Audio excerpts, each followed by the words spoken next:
Okay. Holy Spirit, thank you. Heavenly Father, we pray this morning to guide us and protect us. Bless our family, bless our loved ones, bless those who are going to see, bless those who are not able to give practical assessment or see. Let them pass in this way. Amen. Our Father, who art in heaven, hallowed be thy name. Thy kingdom come, thy will be done on earth as it is in heaven. Give us daily our bread, and forgive us our sins, so that we may trespasses against you, but deliver us from evil. Hail Mary, full of grace, the Lord is with thee.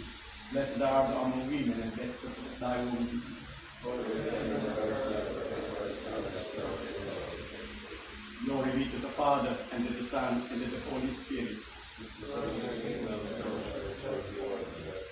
May mighty God bless us, the Father, the Son, and the Holy Spirit. Good morning, gentlemen. Good morning, sir. Pastor.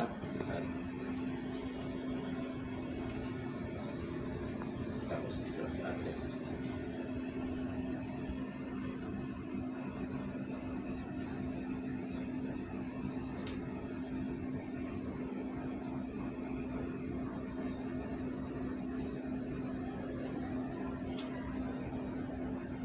Okay, gentlemen. What is the duties and responsibilities on board the ship, Master? Master is all around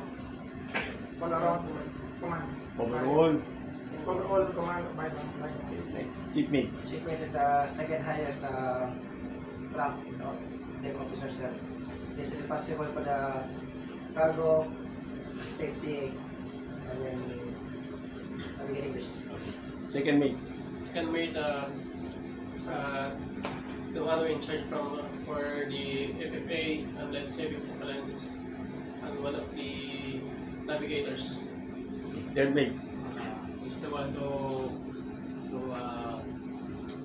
navigation officer, and then checking the LSA equipment and assisting in the cargo operation. Okay.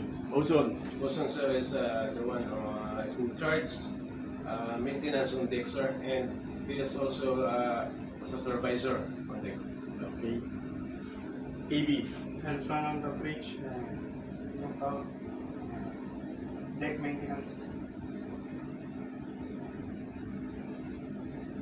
steering. OS. Officer follow any orders from chief officer and also assist boss officer. Okay. Chief Cook. Chief Cook, responsible for food provision, requisition, and food from the port of. Okay, very good. Okay, ladies and gentlemen, please subscribe my YouTube channel, CAF TV. Thank you. God bless.